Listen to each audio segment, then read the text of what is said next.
They told us. So just like Freemasonry, you know what I'm saying? They got an exoteric and an esoteric. So really what they meant is 5 senses. So if we can take 2 of these senses and double them, which was what you see and what you hear, we'll take care of the rest of the man or the woman. So they control what we see and hear. You can't learn to read, you can't have your own religion, you can't pray without us, any of that. I'm gonna have to put somebody on the, you wanna watch the door for me? Because it keeps being locked. Here,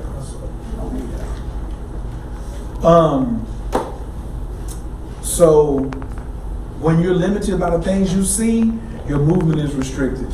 So tonight you're going to see some things that are going to help expand how you move, right?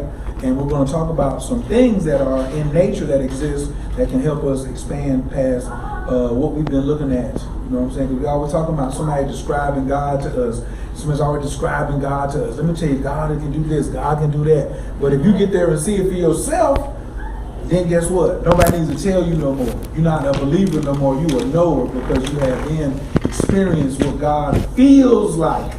You know, and then you can't even hardly describe it, you know. Because I think God is like good sex. I can't describe that. I just be like, it was just so good. And how you describe it, so what y'all do? It was just so good.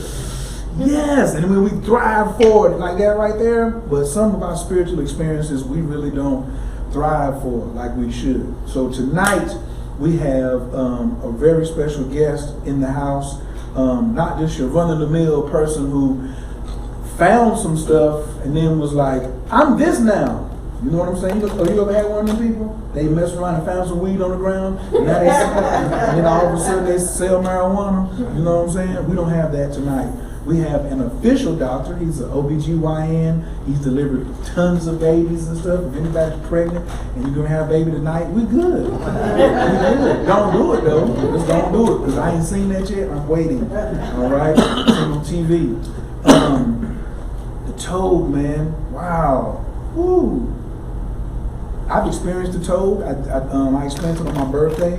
I never tell people that we try it. You experience it. I thought I was going to try it. You know, that's what I thought. And then it was an experience because it took me. You know what I'm saying? It was like, come on here, let me show you.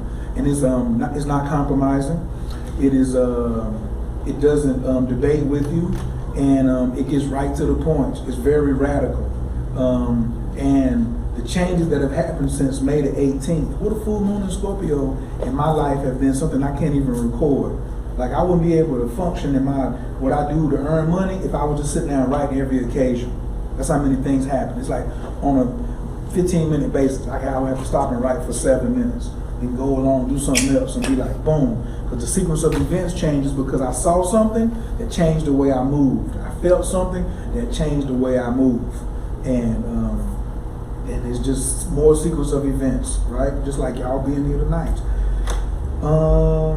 Man, I hope it's some marijuana smokers, mushroom triers, DMT people, ayahuasca people, spiritual people in the house. If you fall up in one of them categories, raise your hand. Damn.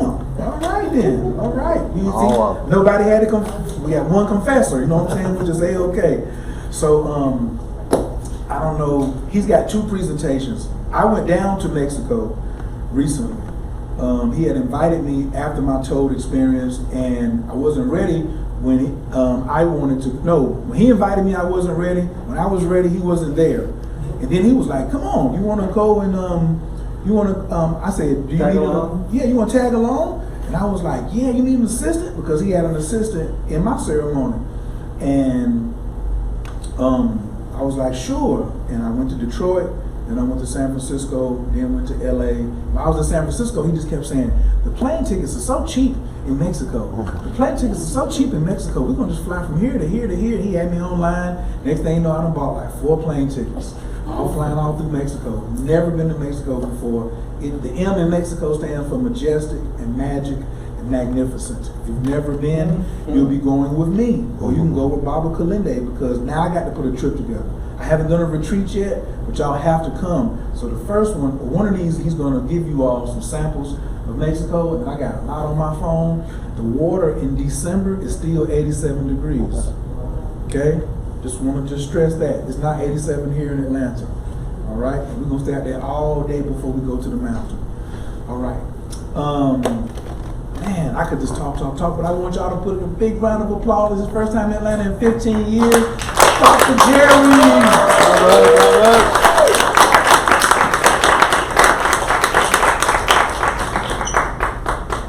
Well, thank you for being here.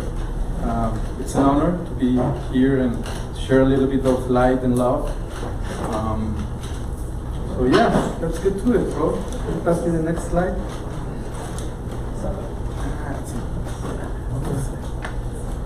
So, they say that a picture says more than 1,000 words. I like this picture a lot. This would be exactly the moment you take that hit of the toad medicine and when it, boom, starts working on. There's a whole bunch of sacred geometry, there's a whole bunch happening. So fast, so powerful. People say that it's over 1,000 hours of psychotherapy in just 15 minutes. Next slide. I'm the author of the book, The God Molecule. It was, I think, in the late 90s that Jonathan Ott termed the molecule 5-MeO-DMT, which is the active compound of toad medicine, as the God molecule. If you guys are aware, DMT is related as the spirit molecule, but 5-MeO-DMT is called the God molecule, and I'll tell you why. Next slide. So, there's this God theory, regardless of what we've been taught at home, at school, at church, at the end of the day, I tell my experience, my spiritual and religious experience had to do with light and love, in a nutshell. That's it. It was just light and love. So, we know the good old book, the Bible, the first sentence, let there be light. And in a way, we are made up of light. Every atom in our body, in our world, originated in the last gasp of a dying star, which threw the remains of its energy out into the galaxy in a cloud of rare elements. We are cosmic dust. We are sacred, divine dust. Next slide, brother. So, if we're beings of light and created by and sustained by a star, we know every culture has intuitively recognized this and credited that the light is the source of our divine nature, or the source of all living things. Mystics since the beginning of time have attributed an understanding of the divine knowledge of that light. And at the end, we come to the ultimate realization in which the light and I, there's no boundaries, we are one. So, for me, if I were to what is God? God is not an old wise man, a white guy on the clouds, waiting for me to mess things up, to give me a hard time. No, it's a living force that creates everything in the universe, or multiverses, because there is not a single universe. The never stopping, ever moving, continuously changing energy force that dwells in every living being. The eternal light of everlasting love. The infinite pulsating field of intelligent energy from which all physical forms manifest and into which everything shall one day return. So we got God and we got entheogens. Now this word is sounding so much now. Entheogens. Just as a simple reminder. Entheogens comes from the word theo, which means God. So entheogens are the substances that generate God within ourselves. And then we got cool words like they say, entheogens, teonanacatl, which this is an Aztec word, a few hundred years ago, before the Spanish even came to this continent, and they termed teonanacatl, which is the sacred mushrooms of Mexico. The Aztecs call it flesh of the gods. So still, theo, as in God. And then we got an amazing tree that I just recently found out that lives in the jungles of Central America, called Virola theodora, which its sap, it's pure 5-MeO-DMT. So just, amazing things that boom, boom, boom, are all connected, and you're like, oh wow. So in a way, yeah, we're all connected. Next slide, brother. So, next slide. Regardless, like I said, of the representation that each person or culture has of God, I'm gonna share how I found God within myself. And it was not when I kissed the toad. This was a culminating point in my life. Don't get me wrong, but it all started in the desert. The toad is called Incilius alvarius. It used to be called Bufo alvarius, but now they changed it into Incilius alvarius. And this is the Sonoran desert toad. This is the Colorado River toad, and it is North America's largest toad. Unfortunately, now that we found the species that has this unique medicine, we've reacted in a childish attitude. And now we all want to have this toad home. We all want to grab a toad and keep it in captivity. And you know, it's sad because it is being affected by our human demographic explosion, the extraction of the species from its natural habitat, global warming. I mean, all these things are affecting negatively. And of course, if we add to this the overpopulation, the overconsumption, waste, pollution, you know, depletion, destruction, all these things, we're not making it easier for the next generations. We are affecting unique, you know, things that once they're gone, they're gone. And it's happening with ayahuasca. They're being overcut in ayahuasca, and now, you know, you need to go deep into the jungle to find the medicine. Same thing with the peyote cactus. You used to walk, you know, a few kilometers and you would find a whole bunch of them. Now you have to go hours and hours. So we're running scarce out of these beautiful, unique molecules. Hence, the need to create an organization, work as a team. I wish I could do all these things, but you know, if we all work together, then it's easier. Hence, the nature of creating this foundation. This is a non-profit organization, which I'm proudly the CEO.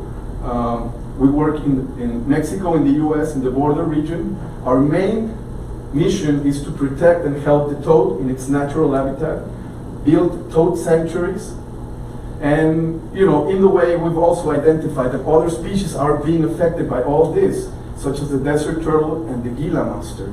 So in a way, we're trying to raise awareness, work as a team, so we can protect this toad, because at the end, there's a limited number of toads in the planet. There's not enough medicine for everyone, for the millions and millions of people, of humans. No, and affecting the ecosystem, like we need to do something about it. So, you know, these are our goals, basically to restore the dwindling toad population, to ensure the proper and ethical handling of the toad and extraction of the venom. You don't have to kill the toad, you know, you don't have to hurt it, and there are ways to do these things properly. And of course, establish guidelines for the proper administration of this medicine.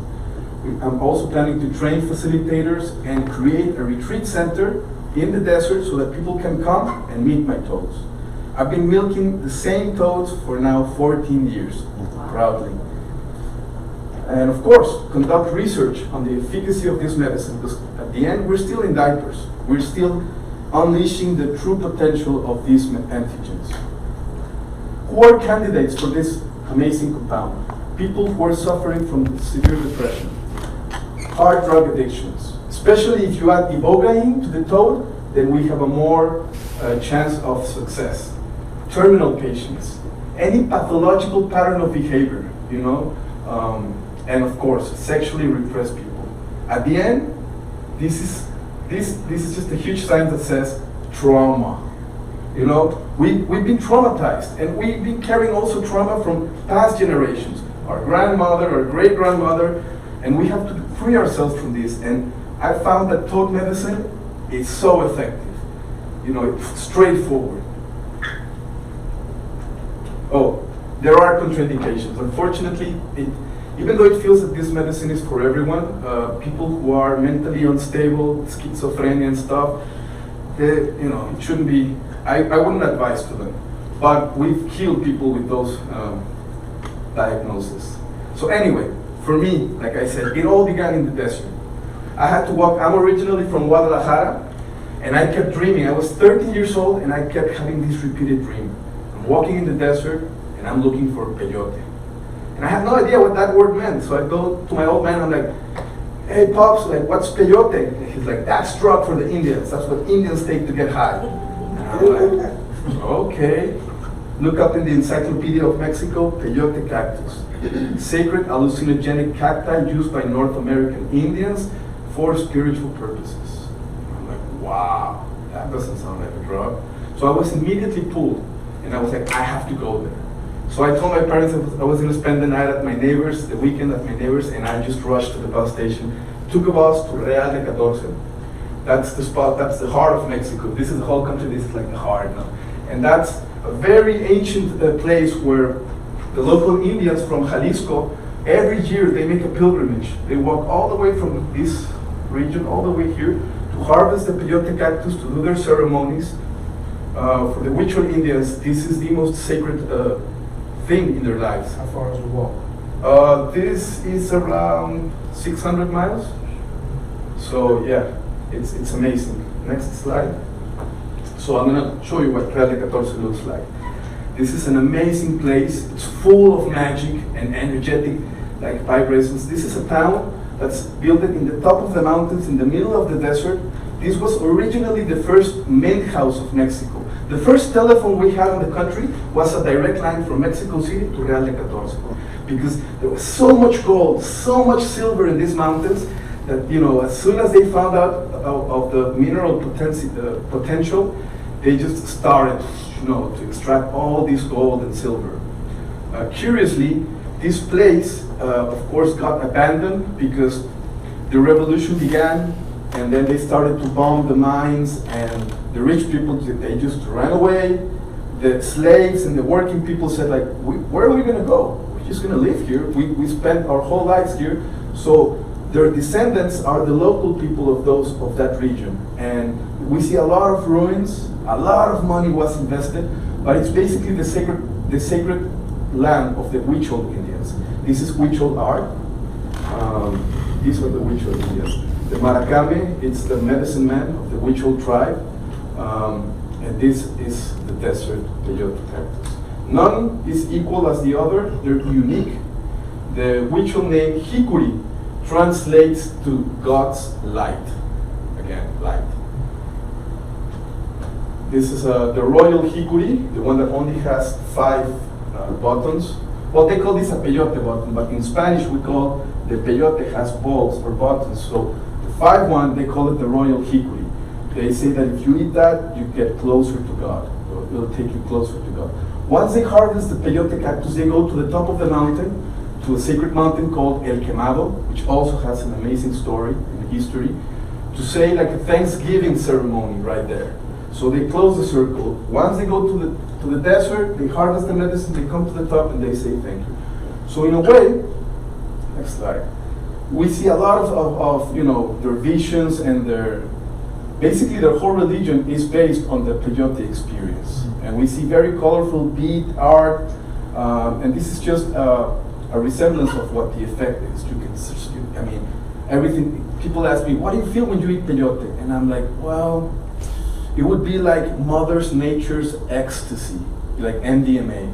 It's a heart opener. It's a medicine that if you pass the threshold of eating a sufficient amount and holding it, you will have an amazing experience in which everything is alive, everything is breathing, and of course you can get in touch with the spiritual world. These are more art from the peyote visions. Anyway, it's an amazing medicine. I went into the desert, only 13 years old. I ate around 8 to 10 peyote cactuses, and I had a beautiful deja vu. I knew I had lived this before somehow, and I could even predict things happening. I was like so aware of my mind, as if it got increased to such a potential that I thought something and boom, it would manifest. And I'm like, whoa, that's scary. Like, I should be careful with what I think. But anyway, I was very young. I had maybe not the spiritual maturity to realize what I was tapping into, but definitely changed my life for good. It was because of a peyote experience that I realized that I was born to become a doctor. So after living a few years there, I called my parents and I'm like, you know, I want to go back to medicine school. I want to be a doctor. I want to heal people the proper way. So anyway, I graduated with honors, and living in the desert, I got a chance to go to Oaxaca. Pass me the previous one, just to tell them where so this is Real de 14. And living there, I got a chance to travel to Oaxaca, because I heard about these sacred magic mushrooms that only grow in Oaxaca, in the mountains of Oaxaca. And then I read about Maria Sabina, which is the mushroom priestess that works with this and that has healed, you know, a whole bunch of people with these compounds. So I really got fascinated, and I felt that was my second level. Okay, once I knew peyote, I'm ready. I'm ready to meet the mushroom. So I launched myself into a train ride all the way down to Oaxaca. Beautiful, amazing place. You've got the mountains facing at the beach, which basically, I fell so in love with this place that I basically moved myself. Now home for me is Oaxaca. That's where I'm flying on Monday. But these mountains are so unique because the recently fresh clouds just boom collapse into those mountains. So the humidity is outstanding and makes it ideal for mushrooms to grow. This is mushroom paradise. The mushroom season begins from May till September, late September. And I mean, my God, look at that. I mean, everywhere you look around, it's just nature, nature. You can actually see the clouds enter your cabin. And on a clear side, you can see the ocean. That's why it's called San Jose del Pacifico. And this is the Teonanacatl. This is the flesh of the gods for the Aztecs, Zapotecs, and a lot of tribes from Mexico. They relate this mushroom as the thunder mushroom. The more thunders there are, the more mycelium will grow. And there's even a theory that says that a drop of water being absorbed by those mountain earth at the specific decibels, the thunder the thunder makes a sound at certain decibels, and the water being absorbed at the same time, it makes like a spark. And there's an intimate relationship between thunderstorms and mushrooms. The more thunderstorms, the more mushrooms starts to sprout. And in a way, they are like little arrows pointing up to the heavens, just as a reminder. Now, they are called landslide mushrooms because they grow exactly where the earth opens up, way down deep. That's where they like to grow. It's actually pretty dangerous to collect them because you're down there, and if it starts raining, literally the walls collapse over you. It's pretty hard to get out of there if it starts raining. So there's specialized people that do this for a living, los hongueros. And of course, there's all these edible mushrooms. Like I learned at least 90 different edible species. And when it's mushroom season, I'm taking my coffee, I go to the forest, few splits, I come back with bags, pounds and pounds of food. Mushrooms for soup, mushroom for dehydrating. It's mushroom paradise. So, Teonanacatl, flesh of the gods. The scientific name might be Psilocybe cerulescens or Psilocybe zapotecorum. Usually wrapped in that leaf. Boy, I had the equivalent of 25 grams of dried mushrooms on my first mushroom experience in Oaxaca. And I literally defeated death. Like, I died. I went out of my body and I came back. My friends who were tripping with me, he's like, oh, he's gone. They went back to town and told, we lost Gerry, but it's all good. He died how he wanted. Next thing I know, it's raining. I'm coming back into my body and I'm like, wow, I just experienced eternity. Wow. So I come down and everyone's like, wow, you're alive. And I'm like, yeah. Anyway, amazing experience. I was stupefied. I had defeated that. I had experienced a truly out-of-body experience. I've gone to source and came back with a firm purpose. I knew I was born to become a doctor. So I literally bounced from San Jose to medicine school, graduated with honors, and became the local doctor of this amazing village. Living there as a local doctor, two guys from the Bay Area stepped into my office and says like, hey doctor, are you fond of mushrooms? And I'm like, of course man, I love them. And they were like, would you like to smoke some DMT? And ding! I'm like, I knew what DMT was. It was the active component of ayahuasca, and in a way, the active component of psilocybe mushrooms is psilocybin, which is 4-phosphoryl DMT. So I'm like, yeah, I would love to. Next thing I know, I'm out there in the forest, hitting this pipe of supposedly DMT. My God. I mean, just remembering that experience. Taking that first puff, I immediately expanded into all directions. I ceased to exist for a moment and became the whole universe. Literally. And boom, I come back and I'm like, this is a toad. I knew, with every single cell, I knew this was the toad. And I told the guys, this is a toad, right? And they were like, yep, that's the toad, Doc. I'm like, wow, I have to meet them. I really have to meet them. Because, I usually take a lot of peyote, a lot of mushrooms to reach that level of awareness, that unity, that spiritual, religious experience. And finding something that just one puff, boom, I'm there without eating and waiting and dwelling for hours. It's right there. So, of course, we exchanged knowledge. I showed them where the mushroom grew, and they showed me where the toads lived. I grabbed my bags as soon as possible and just launched myself into Sonora Desert, and I met these amazing beings. And honestly, once you're in front of them, you're like, wow. I had this, like, oh, toad, like the skin. In Mexico, there's a belief that if you touch them, you get warts. So you don't grab toads, you certainly don't build them. That's in Atlanta too, they think. Right? And if you're a kid, you kill toads, and they applaud you. But there I am, seeing these amazing toads, having experienced their medicine. I was in complete awe and learned that these are amazing beings, super friendly. I meet my toads and they don't just run away, they stay there, they're curious. And in less than what I thought, I declared myself the protector of these things. I'm like, I'm gonna protect you guys, I'm gonna make whatever it takes, to keep you guys doing whatever you're doing, because it changed my life. It definitely changed my life. The medicine came to me in a moment, curiously, where I had lost all hope for my life, humanity, whatever. My mom got diagnosed with cancer. I lost my girl, lost my dog.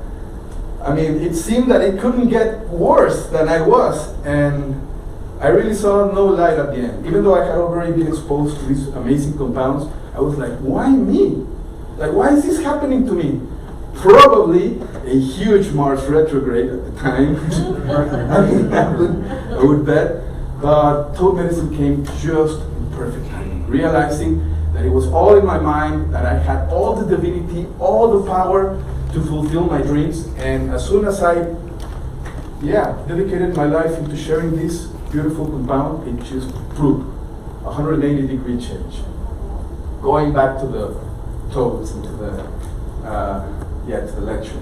So these toads only live in Sonora and Arizona and a little part of California. Next slide. That's basically the only region in the whole planet where we can find the buffalo berries toad.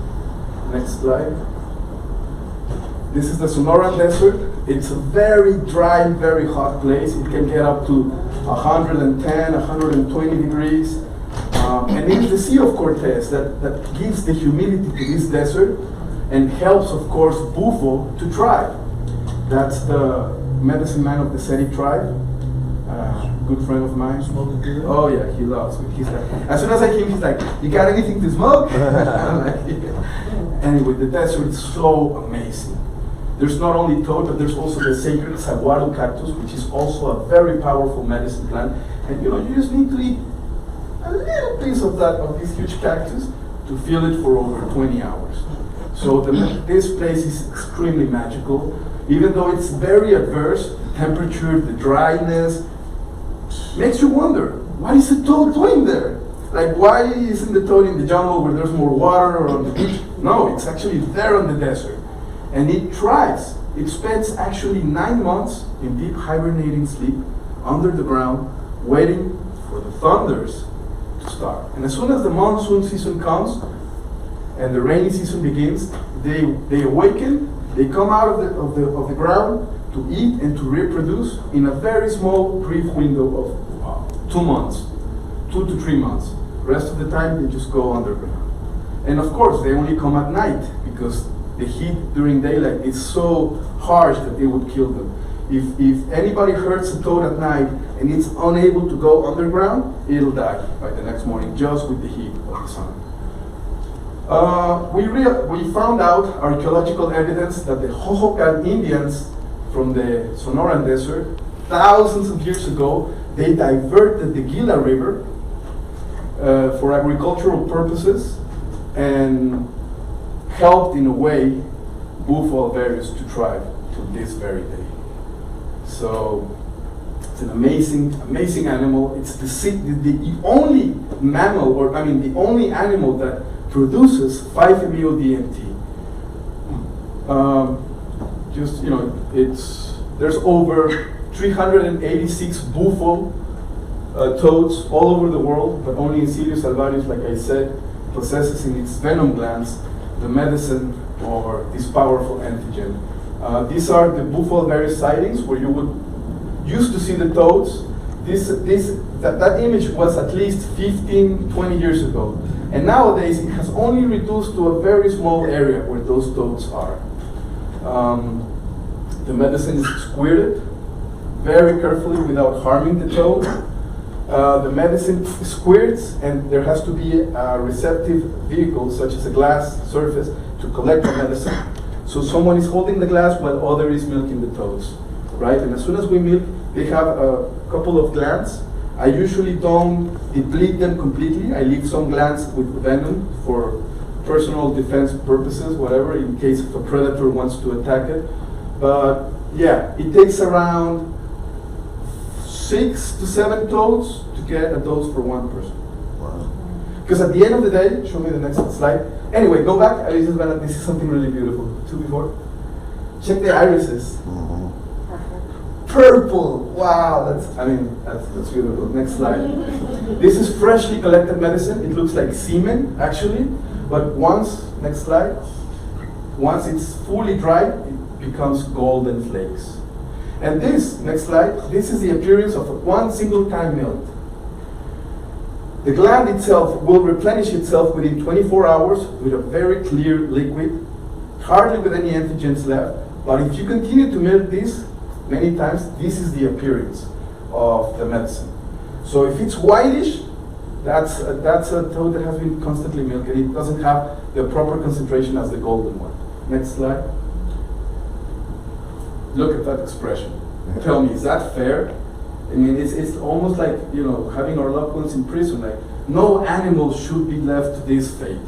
So please, don't buy them on the internet. If someone is offering you a toad, don't. They deserve to be roaming free in the Sonoran Desert. They have a purpose there. So, 5-MeO-DMT, the God molecule. We see its structure, its chemical structure. Next slide. It is very, very similar to tryptophan. Check it out.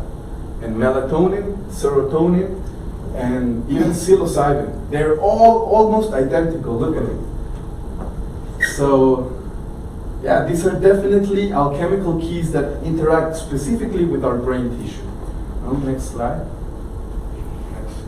This is where the magic is, where the magic occurs. We have the gland. Inside the gland, there is a single layer of cells, and within these cells, that's where the alchemical process happens. These cells secrete bufotenin, and inside that cell, there's an enzyme called all-methyl transferase that converts, next slide, the common bufotenin, next slide, into 5-MeO-DMT. It basically adds an oxygen group. This is the gross appearance of the medicine, freshly milled. We ran the medicine through spectrophotometry and different analysis, and we realized that not only do we find 5-MeO-DMT as the most commonly abundant molecule, but there's also 20 different compounds, next slide, that if we analyze them each uniquely, half a dozen of them, next slide, are at least unknown tryptamines. Next. You're going to see the whole formula. So not only 5-MeO-DMT, but it also has bufotenin, dimethyl-5-methoxytryptamine, methoxytryptophospho. All of these are tryptamines, which we hardly know about. And people still ask me, is there a difference between synthetic 5-MeO-DMT and toad medicine? And I'm like, hell yeah, there's 20 differences. And they still ask if there's, a drastic effect. Of course, synthetic will never be equiparable to natural, nature-produced DMT or toad medicine. Dose, what's a chart? Threshold dose might be 10 to 20 milligrams. A light dose, 20 to 50 milligrams. Common dose, 50 to 100. What do you give with Dr. Gerry? I give a strong dose, 100 to 200 milligrams. And it's known that if you take the first time more than 120 milligrams without any psychedelic experience, you can fall victim of complete amnesia. From what happened? So we don't want that. I think the important thing in life is to remember everything, even the bad thing, the crucial things. If we remember every single thing that we've lived, it's hardly the chance that we're going to fall into or step into the same rock over and over. Anyway, next one. So, what happens when you take that medicine? What happens when you take that toad? basically on the brain. We've already put electrodes and we've analyzed and do brain scanning. Next slide. This medicine induces a very high theta wave. And compared to the normal, our normal state of awareness is a beta, alpha, but toad produces a huge theta wave. And this can only be seen in deep meditation, REM sleep, and dreams. That's fascinating by itself. Next slide. Of course, we've seen The Simpsons, no? We've all seen the psychedelic toad. But in a way, taking the medicine, it's exercising the art of dying. Because toad medicine will free you from your physical bound form. So if constant exposures makes you good at it. In a way, we all contract, but then we learn to lose the fear of dying. And once you know what's on the other side and come back, you're like, whoa, it's stupid. We've been implanted with the fear of death since day one. But if we only knew. Anyway, these are all scientific stuff in which they have discovered that it binds to very specific brain receptors, producing anti-inflammatory effect, connecting both hemispheres and actually connecting the whole being. You got the reptilian brain, the paleomammalian brain, everything gets connected like never before. It's as if you've seen the movie Lucy. Yeah. Have you seen the movie? Yeah. It's pretty much like an analogy. This is using all of, may I dare to say 100% of our brain capacity? Because you're all connected. You can time travel, you can, connect with all living things. It's really amazing thing. What happens on the brain specifically? It acts, next, on very specific areas on the brain that are responsible, go back just one, just to let them know. These areas of the brain where the medicine really binds, the cerebral cortex, the hippocampus, the amygdala, the raffinucleus, the hypothalamus. Check this, the hypothalamus, connection to the endocrine system. The raffinucleus, mood, emotional learning, memory, cognition. So this is fascinating stuff. Next one. The effects. Scientifically, what happens when we take 5-MeO DMT? We're going to have enhanced our current mind state. Next. We can be in a mindfulness space. We can evocate conceptual thinking, thought connectivity, analysis enhancement, direct communication with the subconscious. This feeling of unity and interconnectedness. We might see color shifting, sacred geometry. I mean, if we're looking at that. But the whole effect is to completely dissolve the self, completely kill the ego, so we can experience the whole energetic picture. And thus, healing traumatic experiences, especially releasing so much blockages and residue patterns that we've been, carrying all our lives. This is a beautiful chance to expand fully into one's true energetic state, to perceive and experience the fundamental energetic unity of all things, life, consciousness, and to achieve personal clarity into one's true nature. And of course, be freed from all your personal imaginary limitations and ego-produced perceptions and fears. Because at the end, we are victims of our own mind. And our mind is somehow keeping us in this bubble of comfort zone.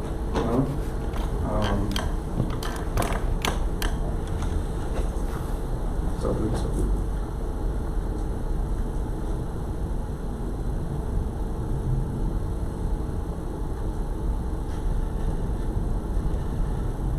Mercury retrograde. Okay, so next, these are practically the effects. We go through ego death, complete self-dissolution to perceive the whole energetic nature, like I said.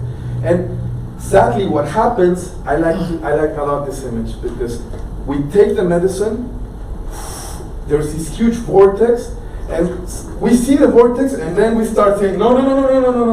And we see this guy who is fighting with all its energy and preventing to go down. He's like, no way.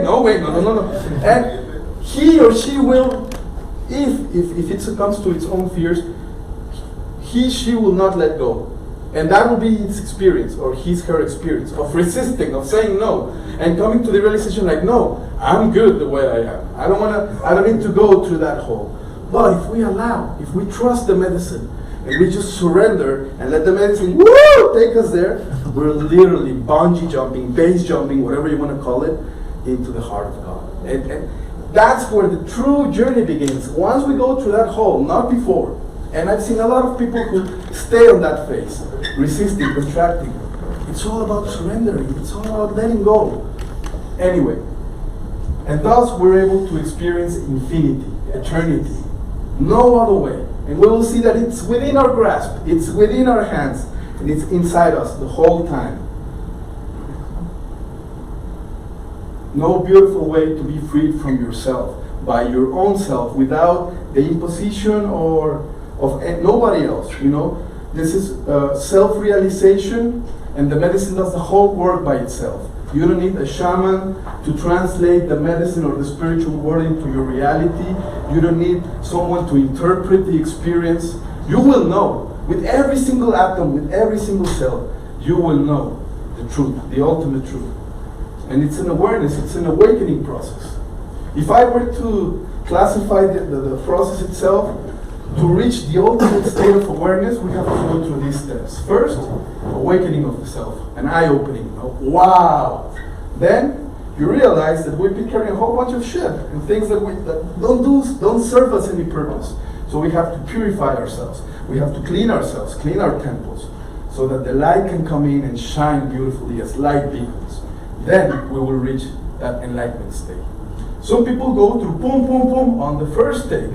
Some people might dwell on this state for years, and some people will not see none of it. They won't see the light, and they won't feel the love. Regardless of how much medicine I pump into their bloodstream, they won't be able to see it. And they will even fall victims of their own stupidity. Like, are you Satan? Are we part of this demonic ritual? And I'm like, what, bro? Anyway, it's only human, I know, but my job is to remind you, you know, like, hey, bro.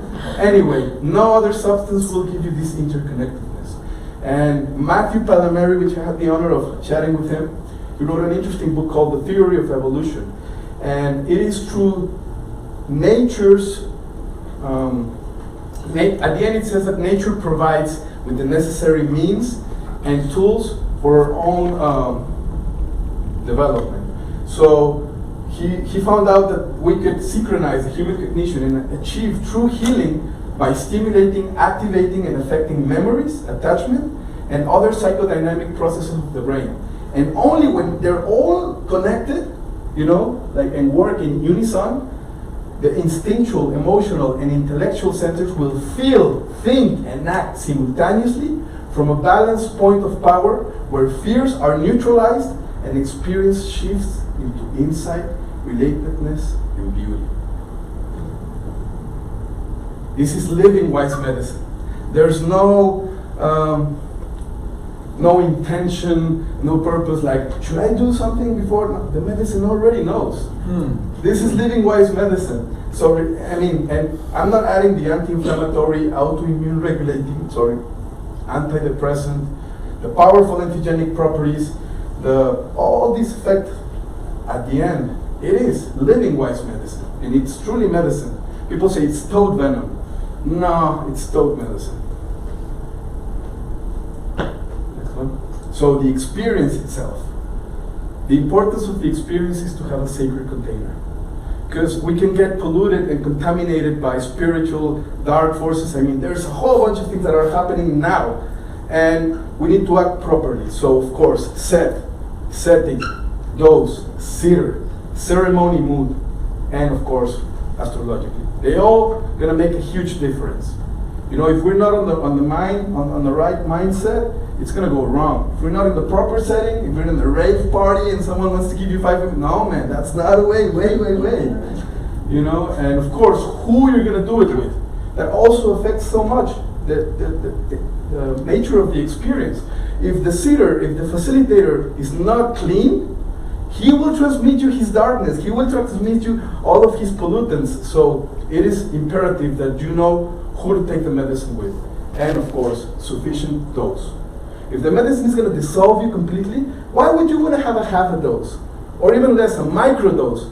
Why would I want to dissolve 1% of my ego? Makes no sense. You want a good dose, you know? You're not going to control any of it. So for all of us control freaks, this is one chance to be freed from Any us. control freaks in the room? Any control freaks, raise your hand. Any control freaks? Some of y'all lying. Some liars, come on, man. Any control freaks in the room? Good. So I tell people this is a chance for you to really just step back into the back seat and let the medicine take the wheel. No? Next one. Stages. Like, there's a threshold phase. You need to take a sufficient amount of medicine, hold it enough to pass that threshold phase. If don't, then you're not going to go where the medicine means to take you. Then, of course, if we pass the threshold phase, we reach that beautiful phase, that entheogenic phase, the end of the tunnel. And then, of course, after that, there's no more uphill. Everything after that, it's all downhill. You're slowly and gradually coming back into yourself in a very beautiful descending curve. And then there's the incorporating phase in which you're coming back into your body. Ego claims back its mind. And of course, integrating phase. People say I heard of a lot of people are having issues integrating the experience. And I've seen that these people are normally pushed towards the experience. You gotta try this. No, wait, they're not doing it by their own will. So the threshold phase, like I said, there has to be a proper intake to create that magnetic pool of light towards the source and achieve the total ego dissolution. The entheogenic phase. How do we know we reached it? Because we realize oneness. We feel the unconditional love. We have a tantric experience. We feel, oh my God, like if every cell of us is having an orgasm at the same time. I mean it, nothing compares to that. And that's just unconditional love coming from source. Total interconnectedness with everything. Complete merging with source. The conceptual thinking, analysis enhancement, just like we said, full body liberation. And then, of course, the incorporating mode. There's no rush. I like to, leave them to be as most ergonomically and organically as possible. With its own time frame, you come back into your body. Next one. And then the imprinting phase. We, after having such a beautiful experience, we fall into a vulnerable space and we're so open and stuff, and people take advantage of this phase. They place themselves right there in front of the participants so that they know that it was me that did it. And it's not about me. It was never about me in the first place. So I remove myself from the equation, and you're not going to see me if you take the medicine. I'm behind you. I'm actually behind you, taking good care of you. But it's not about me. I've seen people who, their egos get so rich and powerful because they are the facilitators. And they place themselves in a way that once you open your eyes, the only thing you're going to see is them or their face. And you're so open and vulnerable that you're like, oh, wow, thank you. And it's not about that. That's awfully wrong. So, very important. Do not interfere and provide enough space and time. Okay, so in a graphic, this is what basically happens. Proper intake. This will be limited by cough. If you cough it, if you release the medicine prematurely, or instead of inhaling, if you swallow the smoke. There has to be a proper intake to reach that threshold. The threshold might go into a peak if we don't contract or if we don't resist, if we trust. Some people, I still don't know why, but instead of dissolving the ego, they take all that medicine and their ego becomes so powerful. And then they shift all that energy into dissolving into, I don't know, they become superego. And they think they are the Godhead. And they even tell me, kneel! Kneel before me. And I'm like, whoa! Okay. Anyway, this is what I've seen. This is what I'm here to share. Once we reach the peak state, that becomes entheogenic or healing, depending on the path. If we need to do some healing, if the medicine needs to do some healing and we deserve the healing, it'll take us this way. And we will see some vomiting, all of this nasty stuff coming out of your body, crying, spitting. But if we're pure enough, we reach that entheogenic phase. And it will prevail into a divine message, because the medicine is God, the universe, is always talking to us. But we have such a loud inner voice that we don't allow nature or the universe to deliver the message. So if we allow it, if we're not in pursuit of the visuals and colors and pink elephants and ecstasy, we will reach that divine message. And then, of course, downhill curve, reincorporating to assimilate, and then finally integrate.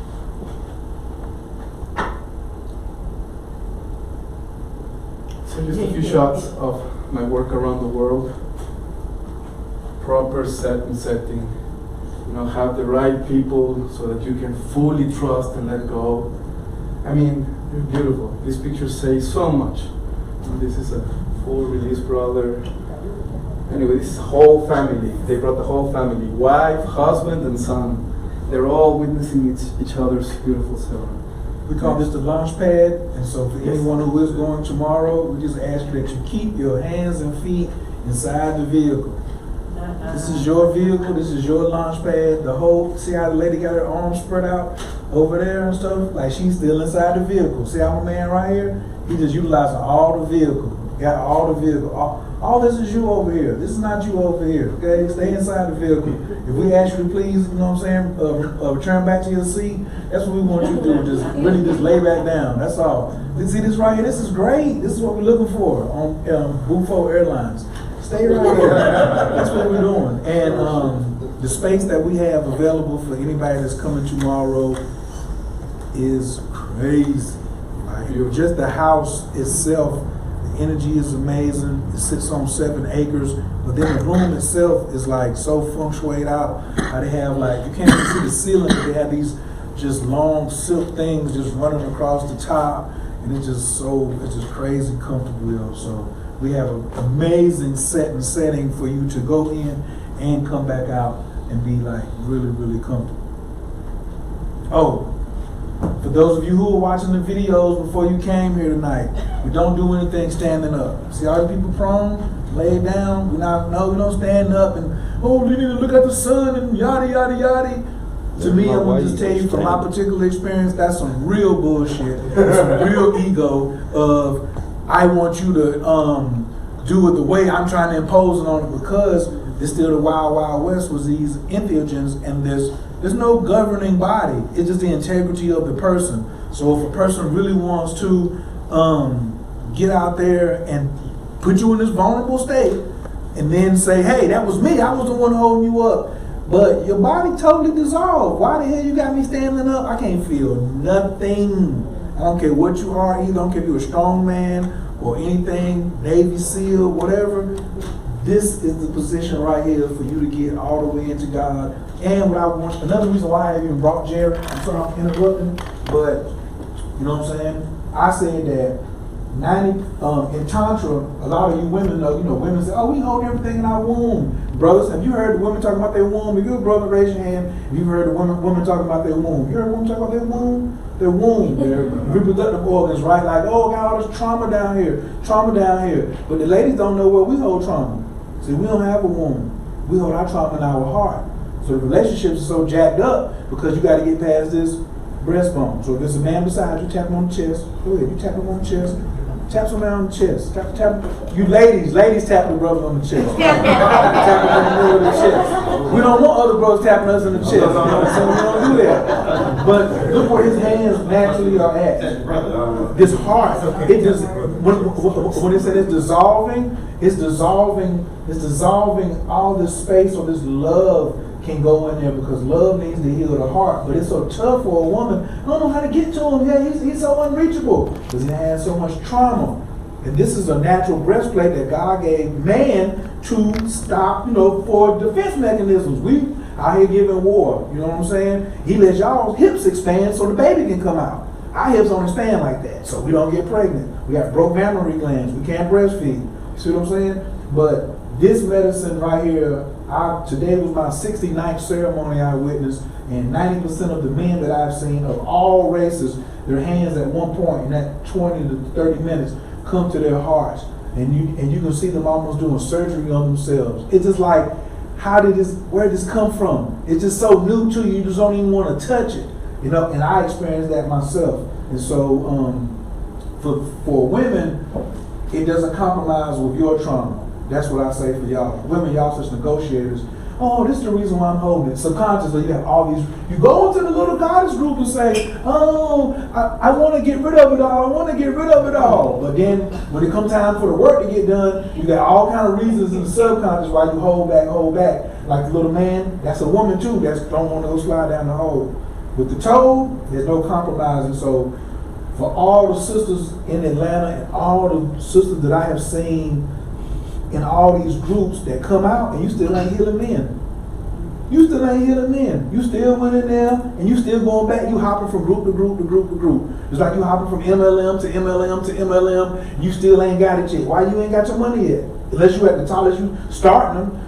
And so, but I say, man, in Atlanta, I'm tired of all the compromises and the arguing. You put this total in your system, you're going to get some of this right here, some heart healing. And so that's why I like the ladies should be encouraging a brother to come, because now in his integration process, he's going to know who's good for him and who really ain't good for him. Because a lot of times, brothers, you get in a situation when you stay too long in a situation and it's really not good for you. Or you got these reasons that you're staying that are really stupid, not illogical, stupid, you know what I'm saying?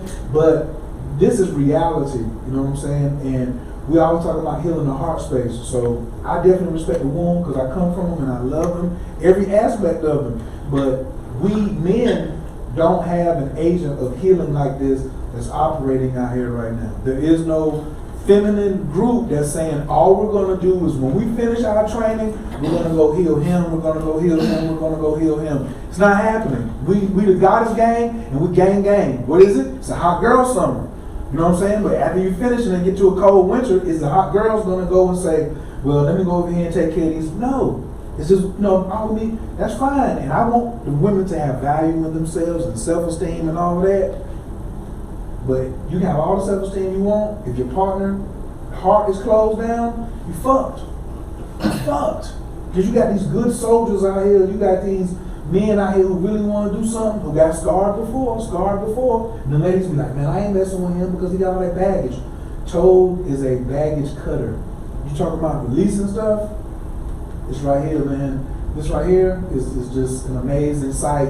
And then when you can feel this connection right here afterwards. We don't let this happen to way at the end right here for touching somebody, because we're not trying to rush to you. So when somebody screams, we just like this right here. Somebody went today and screamed, and the man was like, I should have shut both doors. He shut one door, he left the other door open. He was upstairs in his house.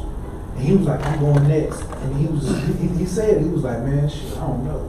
He was like, is y'all down there damn jumping her, or is she getting damn attacked or something? Or whatever, because it wasn't no play baby scream or nothing like that right there. You know what I'm saying? It was like all this releasing, and we was distance.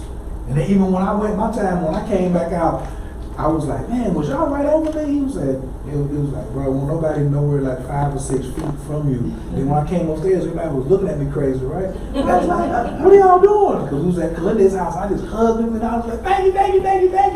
And I was like, why y'all looking at me like that? It was like, nigga, you know Tai Chi and martial arts and all that. But you were screaming like a girl down there.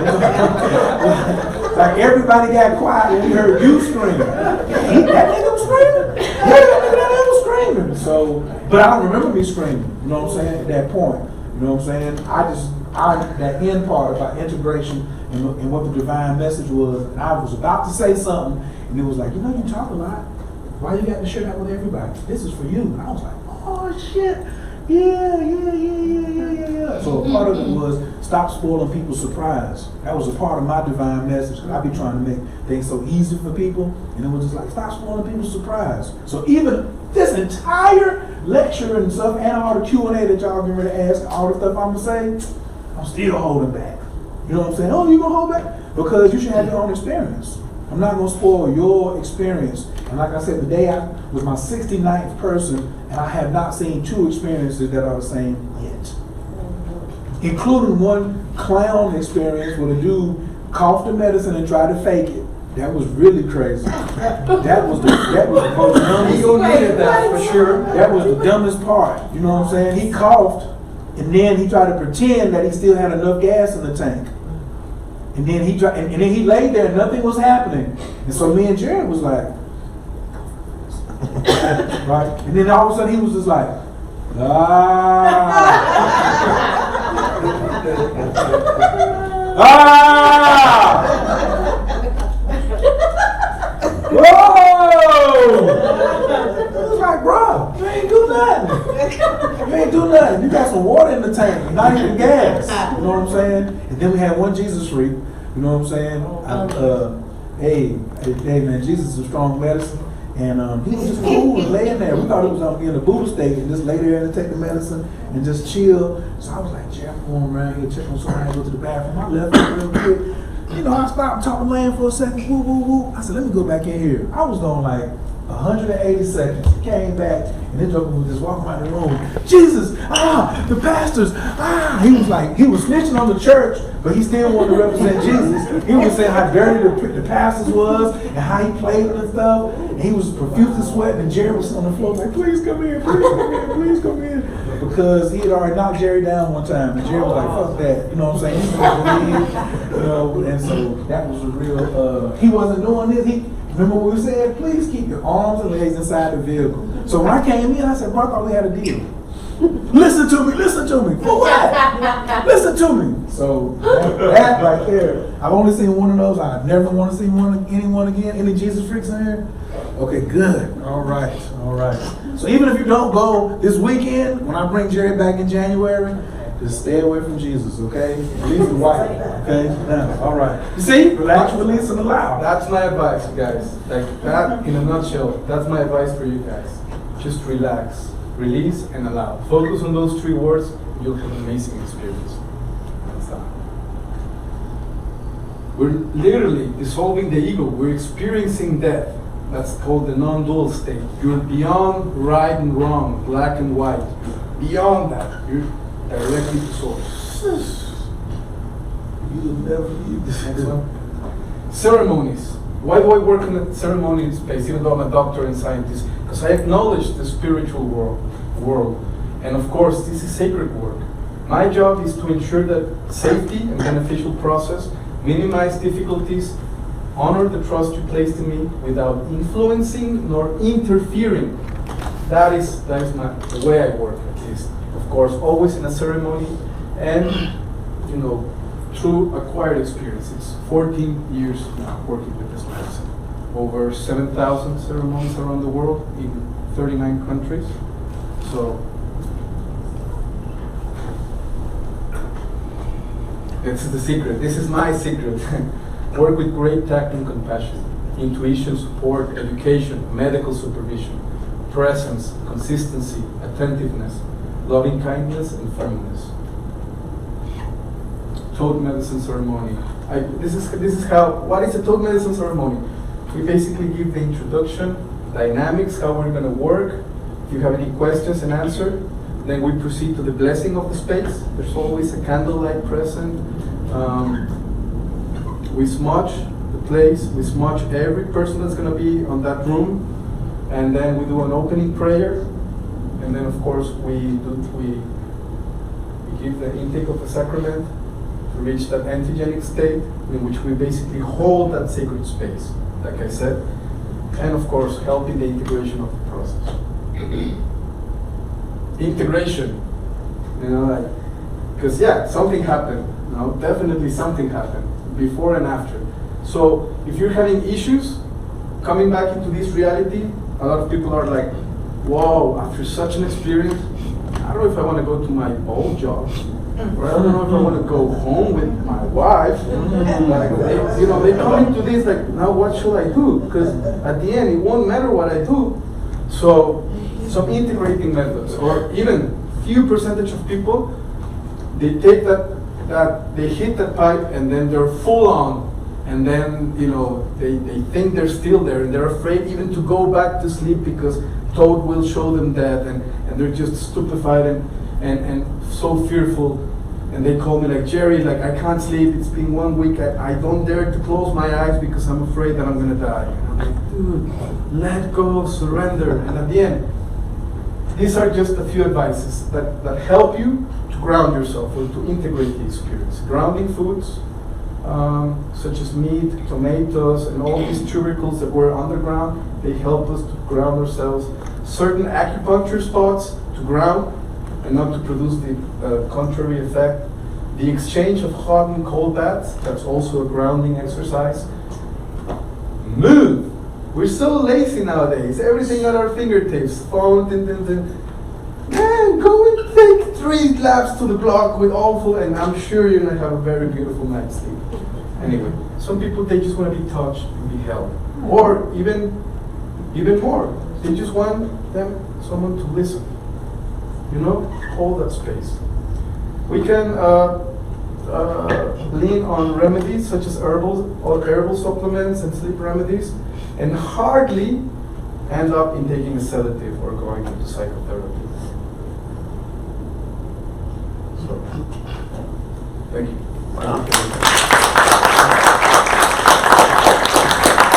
So now we're at the Q&A section, so I'm gonna ask the first question, so y'all just get ready. We do some throw questions. So what happened when you gave Mike Tyson the toad? Because he did give Mike Tyson the toad back in January of this year. Oh boy, yeah, that was intense. I hope he wasn't swinging. There's some great I was videos like from this. YouTube about Hi Mike, I'm Gerry. Yeah, I was scared, of course, because I knew the guy had a whole bunch of pain, and then, like Mike Tyson, when I met him, I was told that we had to meet him before 1 p.m. because after 1 p.m. he takes so much drugs and pills and stuff that he numbs himself, and he's incapable of having a conversation and stuff. So by 1 p.m. they removed Mike Tyson from his office. So his business partner has a son who was dealing with drug addiction, and he heard about my work. I got the chance to share the medicine with him and cure him. So his business partner shared the experience, like, hey Mike, are you willing to try medicine, to help a lot my kid and stuff? And Mike, he was like, yeah, sure, why not? So they hooked me up, and the last thing I know, I'm standing in front of Mike Tyson, ready to hit that pipe, and it was beautiful to see such an ego as Mike Tyson fighting itself. Like I gave him the medicine, and he's like, whoa, I'm dying, and then he just looks at me and says, stop, now, stop it. And I'm like, no Mike, let go, I can't stop it. And he's like, don't you know who I am? Don't you know what I can do to you? And he starts, and I'm just like, whoa. So I'm going around the room with Mike, and thank God the medicine fully dissolved his ego. So he was like, boom, and he just, boom, falls, and then he has the experience. He has that singularity. He realizes so much. He comes back crying, and oh my God, like it was just amazing to see it, like that huge transformation. He released a whole bunch of demons, a whole bunch of pain and hatred that he had deep core. He was just free from it. And once he was freed from all that stuff, you could see that Mike Tyson is a beautiful man, such humble. He jokes with dudes, with brothers. He's always trying to hit you, not with full strength, but just as a boxing thing. That after the toad, he just grabbed my cheeks and kissed me on the mouth. Dr. fucking Gerry. And I'm like, oh yeah. So they were like, Mike, would you like to go again? Yeah, let's do that. He hit the pipe 3 times. He had 3 experiences on the first day. Wow. Amazing. You can clearly see Mike before the toad and after the toad. You can listen to him, and his voice, there's something about his voice that he really went through a very deep and powerful transformation. The guy has now lost a whole bunch of weight. He does yoga, he meditates, he's a spiritual person. Yeah. No more cocaine. No more cocaine, no more antipsychotic drugs. He had schizophrenic attacks. He suddenly saw people that were not in the room, demons and stuff. All of that. It's drug free. How were his second and third? Well, I've seen he has done, at least 6-7 times the toad after his first one, and now he just surrenders. He does. Beautiful. And I mean, the work that he has done in this year, it's been like monumental, honestly. Like he would fight it, second, third time, his ego would convince him that he needed to fight his way out of it. or he would just resist it, like, no, I'm dying, no, and then I'm God, like dwelling into this, and then clearly seeing how the medicine rewired his brain into a mode that now he sees clarity. There's no hallucinations he knows, and now you can see him, and he's a different man. On these hot boxings, 70% of them, he'll just be asking them about stuff. Hey, Snoop Dogg, what's up, Meta World Peace? He'll be talking, and he'll just stop and he'll just interrupt and say, have you tried the toad? Have you tried the toad? Tell him about the toad.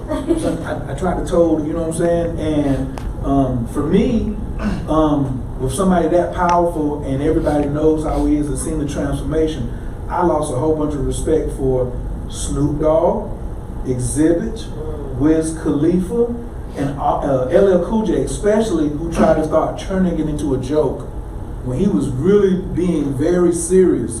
And you can, like, it's right there. And he was trying to educate them and share with the brothers. Snoop Dogg, chicken eye. Yeah, chicken shit. Like, I'm good, Gerry. I don't think I need that. And we're like, what? And Mike Tyson said, I'll have his 5 minutes. But this guy, where is he? The Greek billionaire. That's the one you want to watch. Watch the tomfoolery and watch the Greek billionaire. He's a little over the top, but watch how him and Mike hold conversation, and watch the spiritual levels and the stuff coming out his mouth, and you'll just be like, who the hell is that? And you'll be like, oh, that's that toad. That's that toad right there. Because that's why I put spiritual experience, because we're looking, enlightenment means to lighten up. And we supposed to lighten up. We take shit way too serious. You know what I'm saying? Heavy. And a part of it is when we get back from the toad, we start asking agenda type questions. How long was I gone? The fuck does it matter? What do you remember? Oh, well, my body's too small to hold all this universe. The stuff I saw was yada, yada, yada. Yes, sir. I just had a total question. Sure. So that's if the toad is being attacked, you mean they spray this? No, but if a predator attacks it, on a trip. it'll bite the gland. The medicine, at the end, the medicine, if it touches any mucous membranes, say nose, eyes, nose, and mouth, it'll burn like acid. So of course, I don't think it'll put them onto that state. We've even seen dogs who attack these toads, and they come they get intoxicated rather than tripping. This is not active edible. You have to vaporize it. Yes. So I worked with NMDMT, Right. extracted from Acacia mimosa. In comparison, It's a whole new ballgame. just different ball game. I mean, because I understand chemically compound wise. Right. Even though it contains DMT letters on the 5-MeO DMT, has nothing to do with NMDMT. But NMDMT is a visual experience. Yes, It depends on the visuals, the fractals and colors. A lot of beautiful colors. With toad, you don't see anything. okay, There's no visuals. Right. Feel. So when I've done NMDMT, I guess they would call it changa. Yeah. Combining With an herbal blend to make it smoother to the airways. Yeah, MOA, but I've had an ego depth experience with With that. Changa. Yeah. Well, if I might, Sure. I am very into this. I've done DMT about 20,000 times, Yeah. and I actually extract it myself, and I use it daily. And I've done the toad 40 or 50 times, but they're totally different experiences. Whereas in DMT is the spirit molecule, because it opens the pathway or the portal so that you can see the beings that exist in the other dimensions. Whereas with the toad, I've never seen anything. It's a feeling. It's a powerful experience, but it's all happening in a dark space, not in a dark negative. It's full of love, Just but absence of colors. yes, but there was no visuals with regular DMT. The first time I did it, I did my own extraction, and I took the 3 hits because you need to take at least 3. I closed my eyes, and the first thing that happened is I heard a voice, a male voice up here, and it said, "This is what happens when you die." And I said, "Yes," because this was what I'd been looking for 6 years. This is 2010. I had 2 near-death experiences. I had a MRSA infection, and I died twice, and went to heaven, and it's all for real. And I was really bummed I got sent back into that painful body. But I was told by an angel that to me looked like a 14-year-old boy who had dark hair, wings, the whole angel look, but he had dark hair. And he pushed me on my chest and said, "Do you have a mission?" And I was arguing because I wanted to go. I could see heaven right there. And it is. There are golden paved roads. There are many mansions. The buildings are crystal. It's unbelievable. But he said, "No, you have to go back." And he would push me on my chest, and I'd immediately be back in my body, which was riddled with pain beyond comprehension. And that went on for 8.5 months. And afterwards, I had a talk with God. I said, "Why the pain? Why did the pain have to be so severe?" And he said, "I needed to get your attention. I had to quiet your mind. I had something to tell you." And I didn't know what that was until 2 years later, when I was thumped on my head, and while I was sitting at my desk, and a voice said, "Click on Amazon," and I did, and without searching anything, a book popped up called The Spirit Molecule by Dr. Rick Strassman. And I ordered it, read it, was fascinated, and so I learned how to do the extractions. And since then, I've worked with 1,800 people, mostly drug addicts, and we've had 100% success rate. 100%. 100%. I work with it, sir. I smoke it quite often myself, so that's why I'm trying to. But it's a totally, understanding. it's a different animal. My street definition is DMT is the mayor of Los Angeles. Mayor of Los Angeles has a lot of power because the police force in Los Angeles is like a little army. 5 MEO DMT is like the king of the universe, or at least this galaxy. So if every planet had a president, they would have to report to 5 MEO. But you really, everything we saying ain't gonna do nothing until you touch it. That's I all. mean, I'm not listening to that. I'm just trying like chemically, compound wise, because I understand. Oh, hold on. Compound wise. Yeah, but if we go to chemical compound, we'll lose the rest of the audience. I was asking for my personal to Dr. Gerry, not the rest of the audience. He said we had questions for Dr. Gerry. Yes. Right. And I want So question, so is this substance the same substance that's secreted by the pineal gland? When you do your Mudras or like No. Kundalini, like that's the same experience? 5 MEO DMT. It's not proven that the pineal gland secretes or produces 5-MeO DMT. It's not proven, like till this day. It's a theory that the pineal gland pumps high doses of DMT or 5-MeO DMT at the We can moment produce it, right? of death. Yeah. No, it's actually like they've discovered that it's actually produced on the lung tissue, and from the lung it goes to the brain. So, I mean, yeah, we're still in diapers, like I say. There's a lot that's going to be revealed and discovered in the upcoming months. But the NMDMT is what's endogenous to all life. When you take it in the form of ayahuasca, which is the drinkable form, you have to combine plants because of an enzyme that's in your gut that will neutralize DMT on contact. If we didn't have it, every time you ate a salad, you would have a DMT trip because it's in all living things. But the pineal gland looks like a pine cone. And in fact, the largest statue at the Vatican is of the pineal gland. And it's on the Pope's staff, and it's all throughout ancient records from Samaria and all the rest. And science has determined that it produces serotonin, melatonin, and DMT. And that's why you dream, is the DMT. And that's what a DMT journey is much like, a dream, a very real dream. It's much more real than this. When you come back, you're like, wow, this is really dull. you know, mushrooms is one level. They said DMT. I've not done DMT. I grew my own mushrooms, so I know that experience. But mushrooms are a DMT form as well. Yeah, and I'm a clean guy too, so it's like, but I ain't get to that level yet, where you, so.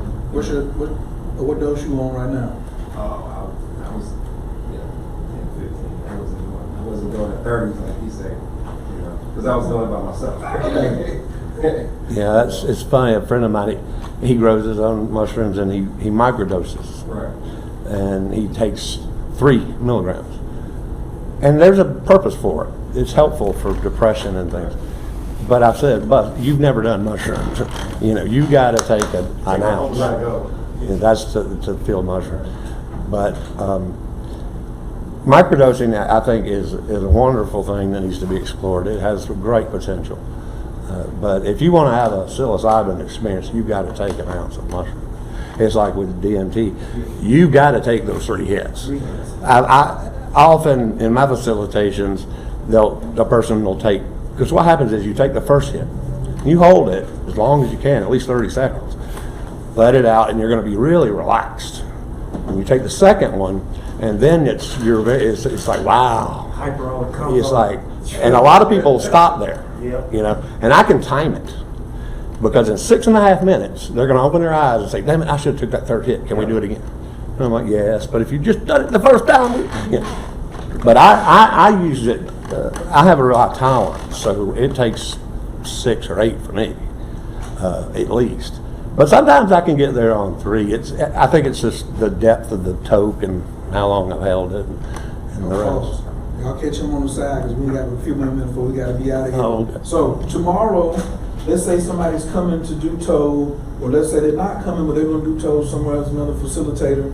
What are the do nots before you take toad? Well, you Food wise. yeah, definitely. You don't want to eat, or you don't want to have food or drinks, any kind of fluids in your body 4 hours at least to the intake of the medicine. This will prevent nausea, vomiting, and of course a medical complication of vomit going into your lungs. So please abstain yourself from having even a sip of water. That can make a whole drastic difference. Just acknowledge it, that you're going to go through a very powerful experience, and it deserves respect. Prepare your body in that way. Can I smoke some weed? So there is a direct relationship between the level of relaxation and surrendering and having the experience. So you have sativa strains and indica strains. I've seen that sativa strains tend to synergize the toad. You will have a much powerful experience, while indica strains will relax you more and will allow the medicine to take full effect. So that means you're good to go. Yes, you can smoke weed before or after the toad. But you don't need to. Yeah, but if it helps you to be more relaxed, then do it. Yes, So ma'am. I just kind of came here on a whim. Yes, ma'am. Can you tell me, is there going to be more information given about tomorrow if I wanted to do it? So I think we have 1 spot left for tomorrow on Saturday, and we have 3 spaces open, maybe 2 spaces open on Sunday. And so we're not going to be here. We're going to be in Lilburn, and only if you're going to ceremony, you'll get the address. Ceremony is not like an ayahuasca circle. So if everybody here was doing it, it would take hour, or maybe 45 minutes, 40. We don't all go at one time. One ceremony. We're all individuals. One person is one ceremony. One-on-one. Right. So that's why we got some people coming at 3 o'clock, because you don't have to be there all day. You know what I'm saying? So if you got a 3 o'clock appointment, come at 2 o'clock. But that also means your last meal is at 10:30, 11. So we do have some spots available. So see me and Dr. Gerry if somebody wants to. But this is Atlanta, y'all. This is the home of Last Minute. Because it's been on the website for like 6 weeks to go and say, hey, I want to do this. I forgot this cable, and I went home to get it, and somebody called me talking about trying to get some information. This evening. And they in North Carolina. Well, can you give me some information? Like, can you talk to me a little bit? Only way you can talk to me, right? Like, you have to go out, I'm in the car. And Yes, this Joe Rogan interview, Joe Rogan is trying to get him to talk about boxing and the state of boxing and stuff, and in 27 minutes, he just takes over and goes into Toad. So this is probably my second or third favorite video, where you can see, this is like about 3 months after he had experienced the Toad. The Toad will normally visit you within 72 hours in your sleep, around 3 o'clock in the morning. It's gonna come back through. Not with the same intensity, but it's gonna come back and be like, remember me? That was real what happened. You know what I'm saying? We back. How you doing? Your first 30 days for me was just like just all bliss every day, in and out, sleep, opening up, all of that. It's just like a whole bunch of mushrooms really fast. You know what I'm saying? Really, really fast. Mushrooms takes you like, you ease up, like on the, what do you call it, on the roller coaster? Yeah, this right here is like, remember the part where you go straight down? You start there. Remember you going up, sideways, you just go right to that. You know what I'm saying? So some people are like, your subconscious, because you in this room and your conscious mind is like, and Hershey thinks it's an accident. It's like, I need to hear about this, I need to hear about this.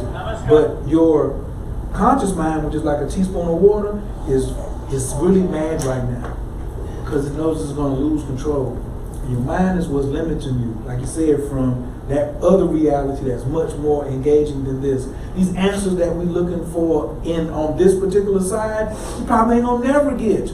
That's why these medicines are outlawed in some places. You see, because why did they have all these sciences from ancient Aztec culture, Egyptian culture, the Moors, the Chinese, the Druids? Because they had plant medicine. They was like, we're going in. We're going to draw star constellations.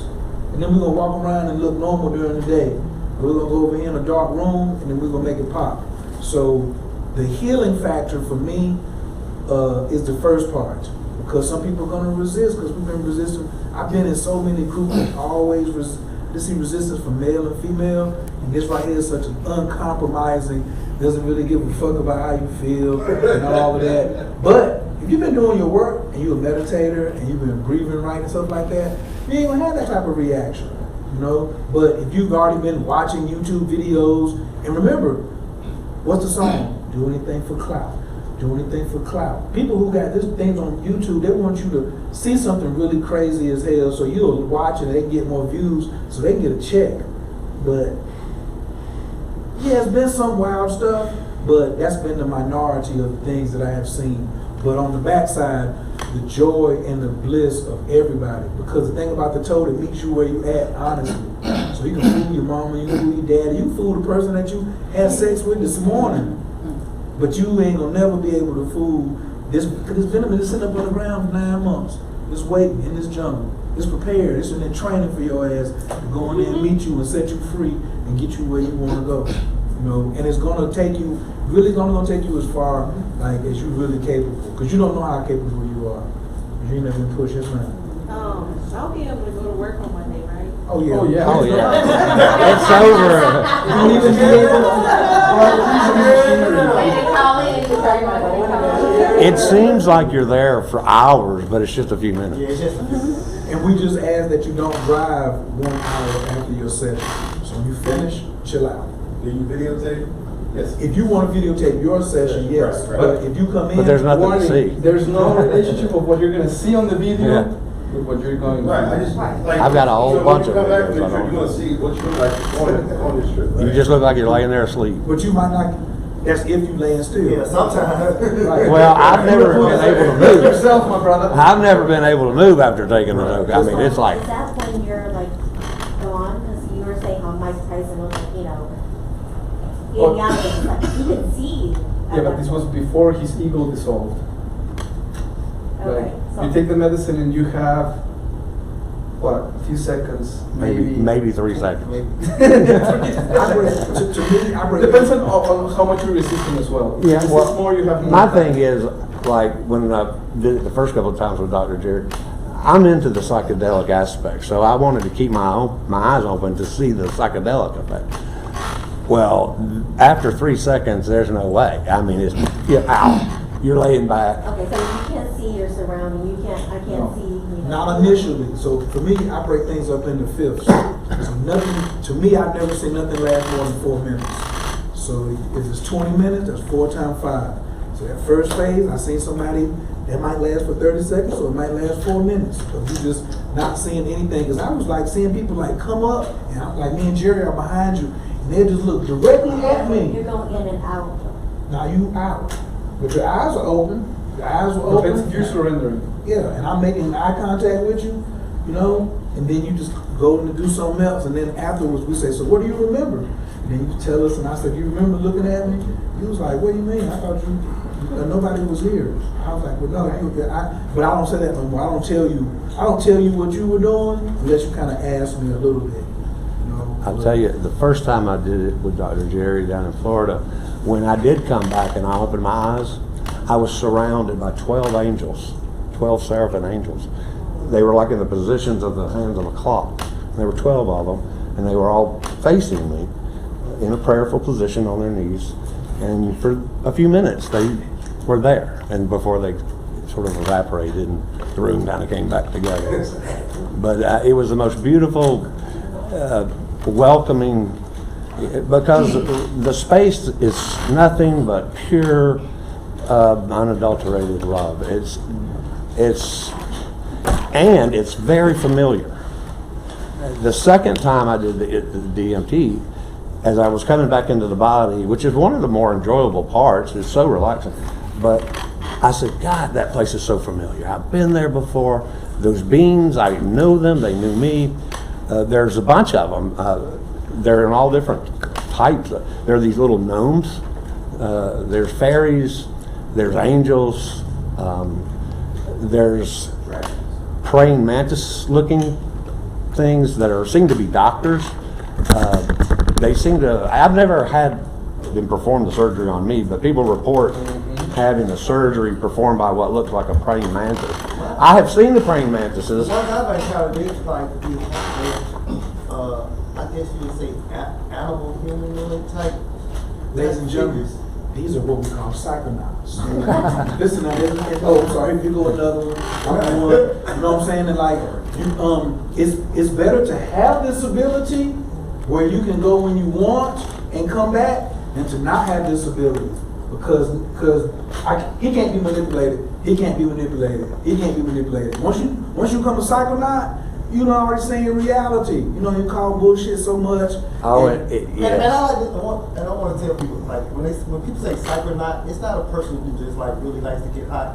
It's just like an astronaut. It's a person who explores in the trans-dimensional space. That's right. Thank you, brother. You know what I'm saying? Exactly Like right. we actually put ourselves in our own vehicles and explore these trans-dimensional spaces, Yes. not just the physical spaces. You know what I'm saying? Right. So, I don't, you know. And it's all right here. Yeah, I don't like people. They're right here. Right. It's just a question of crossing the membrane. Yeah. Yes, sir. I got a question about the microdosing. I know people microdose LSD because they're in they're in tech space and they're creatives, and I'm in that space too, so I do a lot of creative work. What have you seen people in those spaces that Let me translate your question. Oh, What happened when the people that who got iPhones in here? Who got an iPhone or Android? It's everybody, right? Are the people who make Apples and Androids, are they doing toad? yeah. What they say? No, I mean, It's- definitely, it's a, Massive creativity in front. yeah, it's a Silicon Valley is drastic. pretty much ran by psychology. A lot of the, I mean, we're gonna see a whole bunch of new gadgets that were envisioned due to the toad or to the DMT or to the LSD experience. I've had the honor of sharing to Apple CEOs, Google CEOs, the medicine and huge potential. They said everybody's phone is gonna be junk in 5 years. Everybody's phone. It don't matter what you got, whatever. It's gonna be junk. It's gonna be a paperweight. So yeah, your creativity will definitely, and your sequence of events will start getting Your real psychic abilities will be Psychic. reawakened. You'll start to. I find that when I take ketamine with DMT and have a conversation, I will know what the person is going to say right before they say it. Right, because It's like creates a time warp. even citizens before I guess the compounds, they translated or called it telepathy. Telepathy, Yeah, telepathy was the actual chemical substance it was called before that. So. Where it was heavy? No, DMT DMT was called telepathy. Yeah, telepathy. So they identified as telepathy before DMT, so it does enhance your telepathic ability. I'll make this Real announcement. time. I'll make this announcement real quick because we gotta get ready to go, but I'm gonna take your question. So when I got this space, because I really like it, Nina was like, what you gonna do next? I was like, I don't really know because we didn't need a space right now and he going back to Mexico. So I was like, we need to get this here, get it recorded, you know what I mean? Because he's never done this. When last time you did a PowerPoint presentation? 2 years ago. 2 years ago. So all the places he goes, he just talks. He's never shown anybody this in 2 years but us. But sitting here listening, he's in, where you at? Duluth? No. Yeah. He's in Duluth. He around the corner. I'm in Decatur. He's in Decatur. I'm over here off of Cascade. So we're gonna do something else. But it's gonna be with just, you know, the local phenoms. You know what I'm saying? Because he's still a phenom. He's still a phenom. I'm a young phenom at their feet. But we had the Pooh Bear. You know what I'm saying? We had an opportunity for the Grand Poobah to come through. It's Grand Poobah, my fault. Not just Pooh Bear. So Anybody's interested in trying the sacred mushrooms from Oaxaca, my dear brother, Coach K, brought a whole bunch in honey, magic honey from Mexico. So, because the mushroom season is now over, and there won't be any magic till May, June next year. My question was, is DMT, like they, people who are saying, talk to ayahuasca, it was late, it was a female energy that came through. Is a DMT, and when I did, I heard my mushrooms, it was like, I don't know, somebody I knew who told me, in my dreams who told me, get over that stuff, problems. Like, it's really, like, if you deal with something that goes there, is DMT like, is it a personality that comes to you? But DMT, yeah, because you gotta be specific. DMT and 5-MeO. The toad, and they just 5-MeO DMT doesn't have an entity. It's not male or female. It's non-dual. It's source. It's a feeling. It's where male and female come from. So Right. it's taken. Yeah. It's a feeling. Yes, ma'am. Can I have a picture with Dr. Gerry? Oh, he gonna be taking selfies. Okay, so this is what we're gonna do. So we're getting ready to break down. But so if you are in the mushroom game and you like some honey infused with the magic mushrooms from Oaxaca, see me. Oh, pause. Yeah, tonight. Now, then if you right, and if you don't want the honey infused, see him. And if you don't want it tonight, get his number, right? Then my cannabis smokers. You gotta confess. hello. CBD. I also have NMDMT as well. CBDs. We have the hemp pre-rolls right over here. Some really, really smooth stuff over here to really relax you out. This brother, when everybody stand up, it's gonna be the tallest brother in the room.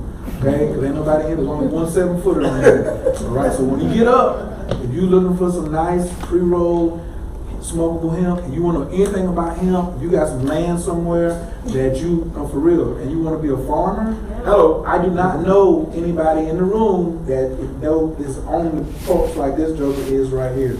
So if it's the hemp game on CBD, go to the tall person. If it's NMDMT or the dehydrated mushrooms, see this guy. DMT, see this guy. Pictures with Dr. Gerry and honey, see me. And if you want to rent this space, see Nina. Or if you want to get your nails done, you want to get your feet done. No. I gotta say, Put your hand down. I do everything, man. I can't hustle. Not today, son. You're right. See how they're recruiting me though. So wait, so let's everybody stand up real quick. We're gonna give Gerry a prearranged.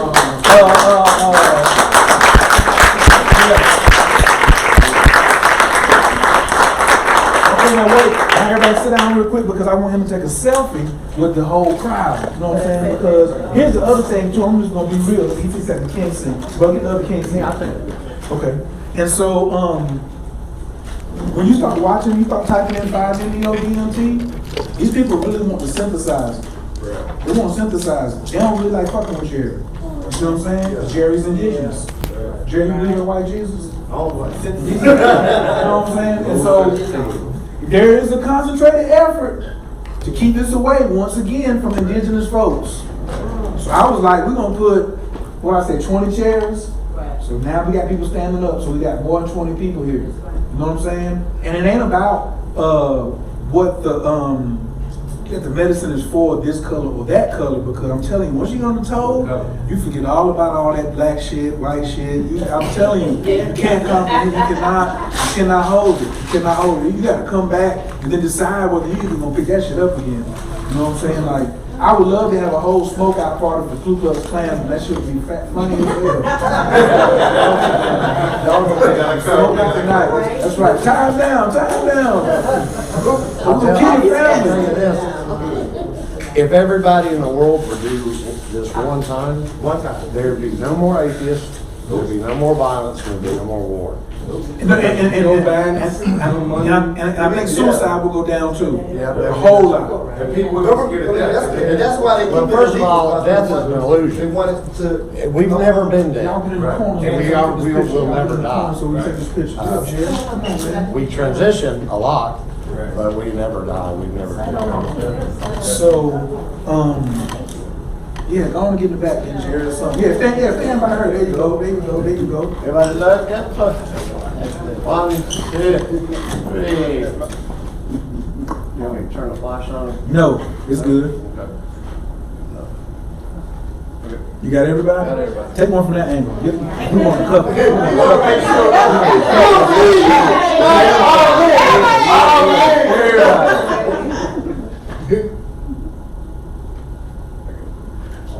Thank you, sir. Yes. All right, y'all find person in the room. Yeah, you got the little independence of the it's more of a relaxation, take away the stress. This a brand. This is Berry Blossom. It has about 19% CBD in it. Okay. So